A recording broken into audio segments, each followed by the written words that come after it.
Hello नमस्कार.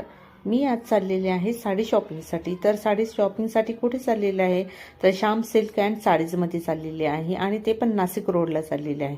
म्हटलं चला आज पहिल्यांदा हे बघा श्याम सिल्क अँड साडीज. आज म्हटलं पहिल्यांदा नाशिक रोडला हे नवीन दुकान झालेलं आहे तर तिकडे जाऊन आपण साडी बघून घेऊयात कशी आहे म्हणून. तर मिस्टर बोलले की चला. आणि हे बघा रस्त्यामध्ये लसूणवाला भेटला. तर आपलं बाई माणसाचं कसं असतं पहिलं घरातल्या वस्तू. तर मी लगेच तिकडे 2 किलो लसूण घेऊन टाकला. 100 रुपयामध्ये मिळाला, लगेच घेऊन टाकला. आणि त्याच्यानंतर आम्ही साडी घ्यायला गेलो. तर मग साडी गेल्या गेल्या बघा लगेच पहिली गडवाल पैठणी दिसली ऑरेंज कलरची.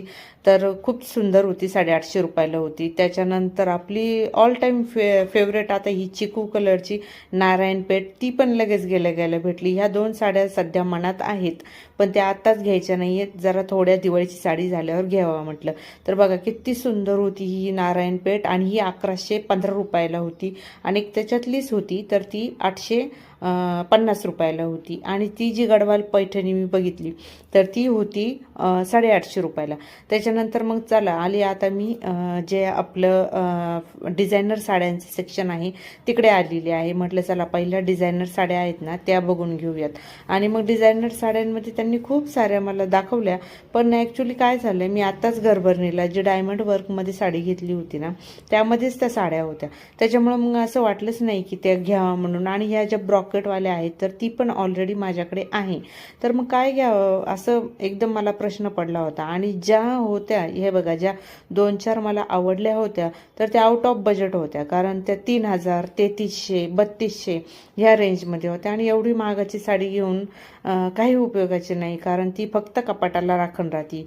बघा ही तर एवढी सुंदर होती, बघा किती चमक आहे तिला. आवडली होती ॲक्च्युली पण तिची किंमत होती 3300 रुपये. आता एवढे 3300 रुपये इन्व्हेस्ट करायचे म्हटले मला पण ते काय बरोबर वाटत नव्हतं. म्हणून आवडली तर खूप होती, बघितलं तर खूप वेळेस मी ह्या ब्ल्यू कलरच्या साडीला, पण मग शेवटी ठेवून दिली. आणि त्याच्यानंतर मी गेली काठपदर सेक्शनला. काठपदर सेक्शनला ह्या बघा कलांजली पैठणी होत्या. ही मेहंदी कलरची पण छान होती पण मग अशी एवढी रिच वाटत नव्हती. त्याच्यानंतर ही ब्ल्यू कलरची ही एक बरी वाटली पण तिचा जे साडीचा कपडा होता ना तो एवढा चांगला वाटला नाही. त्यांनी परत मला देऊन ती नारायणपेठ मी विचारल्यावर जाऊन दाखवल्या. परत मग ज्या 1-2 साड्यांचा नवीन पॅटर्न आहे म्हणे तर त्या पण दाखवल्या पण मग काही आवडल्या नाही. ही जरा येल्लो कलरची आहे, मस्टर्ड कलर, तो मला जरा बरा वाटला होता पण मग दिवाळीच्या हिशोबाने नाही. तर मग जाऊ द्या, सगळं झाल्यावर आता आले मी घरी. आता करणार मी स्वयंपाक